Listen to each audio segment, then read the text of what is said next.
ایک ترک مسلمان مسجد نبوی شریف کے احاطے میں کھڑے ہو کر اپنی آنکھوں دیکھا واقعہ بیان کرتا ہے کہ میں وہاں کھڑا دیکھ رہا تھا کہ 40 پولیس والے کسی کا انتظار کر رہے تھے۔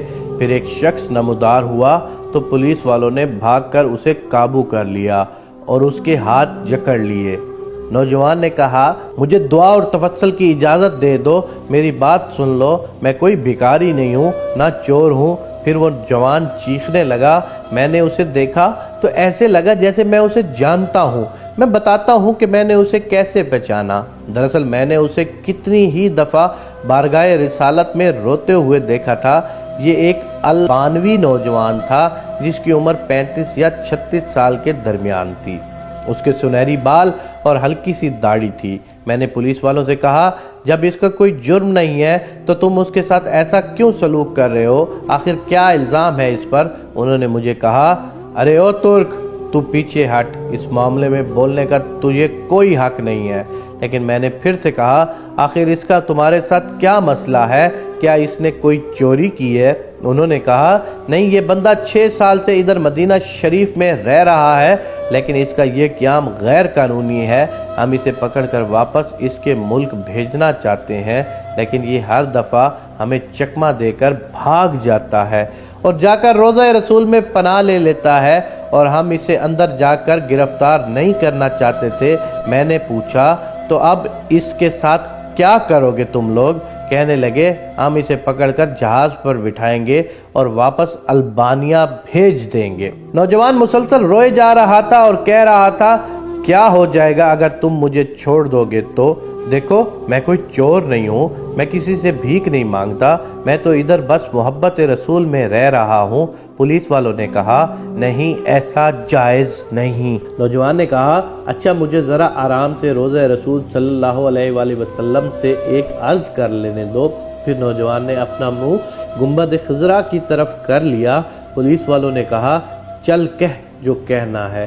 تو نوجوان نے گنبد خضرا کی طرف دیکھا اور جو کچھ عربی میں کہا میں نے سمجھ لیا۔ وہ نوجوان کہہ رہا تھا، یا رسول اللہ، کیا ہمارے درمیان اتفاق نہیں ہوا تھا؟ کیا میں نے اپنے ماں باپ کو نہیں چھوڑا؟ کیا اپنی دکان بند کر کے اپنا گھر بار نہیں چھوڑا؟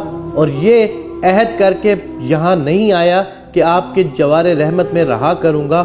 حضور، اب دیکھ لیجئے، یہ مجھے ایسا کرنے سے منع کر رہے ہیں۔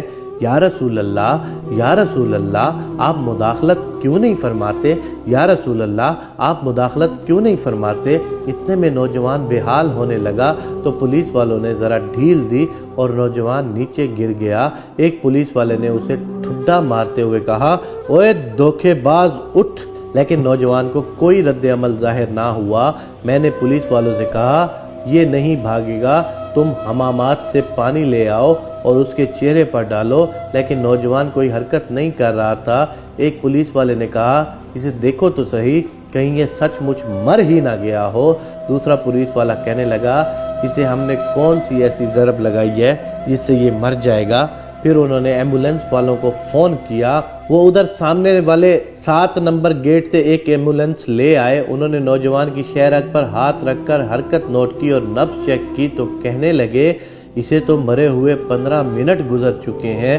اب پولیس والے جیسے مجرم ہوں نیچے بیٹھ گئے اور رونے لگے۔ وہ منظر بھی دیکھنے والا تھا۔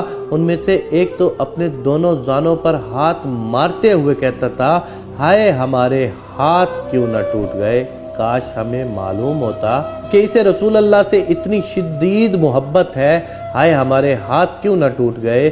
اس کے بعد ایمبولینس والوں نے اسے وہاں سے اٹھا لیا، جنت البقیع کی طرف تجزیہ و تکفین والے حصے میں لے گئے۔ غسل کے وقت میں بھی وہیں موجود تھا۔ میں انہیں کہتا تھا، مجھے بھی ہاتھ لگانے دو، مجھے بھی اس کی چارپائی کو اٹھانے دو۔ جب جنازہ تیار ہو کر نماز کے لیے جانے لگا تو پولیس والوں نے مجھے کہا، ہم نے جتنا گناہ اٹھایا ہے بس اتنا کافی ہے، اسے ہمارے سوا اور کوئی نہیں اٹھائے گا۔ شاید اس طرح ہمیں آخرت میں کچھ رعایت مل جائے۔ میرے سامنے ہی وہ نوجوان بار بار کہہ رہا تھا کہ یا رسول اللہ، آپ مداخلت کیوں نہیں فرما رہے؟ دیکھا، رسول اکرم صلی اللہ علیہ علیہ وآلہ وسلم نے مداخلت فرما دی اور مالک الموت نے اپنا فریضہ ادا کر کے اسے آپ تک ہمیشہ کے لیے پہنچا دیا۔ اللہ ہمیں اپنے حبیب صلی اللہ علیہ وآلہ وسلم کی ویسی ہی محبت عطا فرمائے جیسی اس البانوی نوجوان کو عطا فرمائی تھی۔ آمین یا رب العالمین۔